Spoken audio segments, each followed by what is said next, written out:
Hi friends, మనమైతే ఈరోజు గులాబ్ జామ్ చేసుకుందాం. గులాబ్ జామ్ ఏం చేసుకుంటున్నాం అంటే ఫస్ట్ ప్యాకెట్ కట్ చేసుకొని ఈ గులాబ్ జామ్ బౌల్లో కలుపుకోవాలి. ఇది వచ్చేసి 200 గ్రామ్స్ అనమాట. 200 గ్రామ్స్ని వాటర్తో కలపకుండా ఓన్లీ పాలతో మాత్రమే కలుపుకోవాలన్నమాట. ఓకేనా? ఇది కలుపుకునే దానికి ముందు ఏం చేయాలంటే, ఇది 200 గ్రామ్స్ కదా, ఈ బౌల్లో ఫస్ట్ 2 గ్లాసెస్ వాటర్ తీసుకొని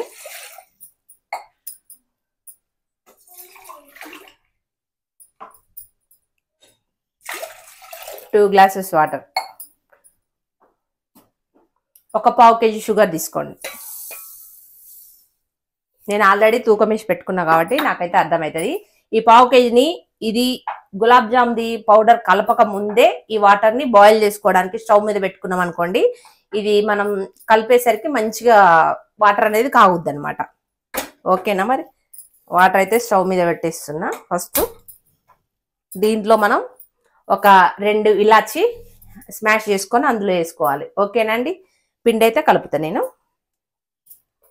పిండి అయితే ఇట్లా డబ్ చేస్తే ఇట్లా స్మూత్గా వెళ్ళిపోవాలి. దీన్ని అట్లా కలుపుకోండి.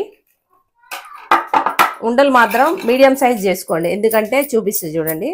ఇట్లా మరీ లావు కాకుండా మరీ సన్నగా కాకుండా అన్ని ఈ స్టైల్లో చుట్టుకోండి. ఓకేనా?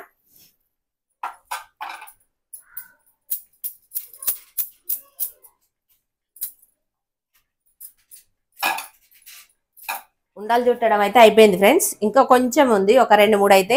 ఇది చుట్టేలోపు ఇది చక్కెర పానకం అయితే కంప్లీట్ అయింది. ఇది తీసుకొని కళాయి పెట్టి హాఫ్ ఏమో ఆయిల్ పోసుకోవాలి, హాఫ్ ఏమో నెయ్యి పోసుకోవాలి. హాఫ్ ఆయిల్, హాఫ్ ఏమో నెయ్యి. అందరూ నెయ్యిలో వేయించితే ఎక్కువ శాతం ఇష్టపడరు, అందుకని చెప్పేసి హాఫ్ అది హాఫ్ ఇది అయితే స్మెల్ రాదు, మంచిగా ఉంటుంది.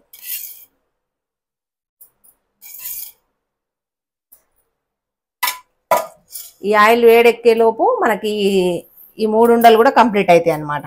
ఓకేనా?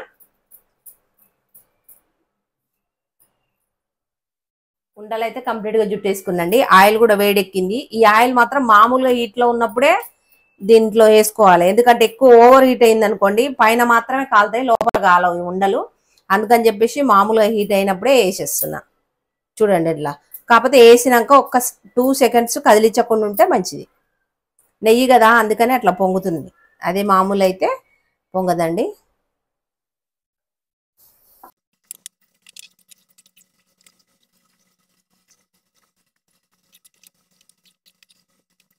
ఇంకో లాస్ట్ వేసిన ఇది అయితే కంప్లీట్ అయిందండి. ఇది తీసేసి ఇది తీస్తున్నా చూడండి. మంచి light brown colour, coffee colour వచ్చేదాకా ఉంచొద్దు, ఎందుకంటే మనం అందులో పాకంలో వేయగానే ఏమైందంటే కలర్ మొత్తం కొంచెం డార్క్ అయిపోతుంది పాకం బట్టి. అందుకని చెప్పేసి కొంచెం లైట్ బ్రౌన్ ఉన్నప్పుడే తీసుకొని. ఓకేనా? ఇవైతే రెడీ అయిపోయినాయి. స్టవ్ కట్టేసిన మనం ముందుగా తయారు చేసి పెట్టుకున్న చూడండి సిరప్, షుగర్ సిరప్ అయితే ముందుగా రెడీ చేసి పెట్టుకున్నాం. ఇవి ఆల్రెడీ ముందు చేసినవి ఉన్నాయి కదండి, చల్లగా అయిపోయినాయి. ఇవి ఒక 5-6 మాత్రమే వేడిగా ఉన్నాయి అనమాట. ఇవన్నిటిని కొద్ది వాటర్లో అయితే వేసేసిన. దీన్ని కదపకుండా ఒక్క 10 మినిట్స్ ఉంచాను అనుకోండి, గులాబ్ జామ్ రెడీ. ఇవి పూర్తిగా రెడీ అయిన తర్వాత ఒకసారి చూపిస్తాను. ఓకేనా? గులాబ్ జామ్స్ అయితే మంచిగా షుగర్ సిరప్లో వేసినా కదా, బాగా లావ్ అయిపోయినాయి అనమాట.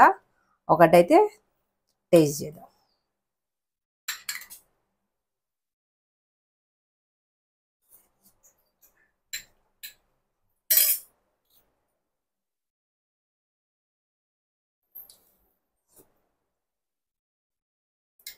సూపర్ ఫ్రెండ్స్, సేమ్ నేను చెప్పిన ప్రకారం చేయండి.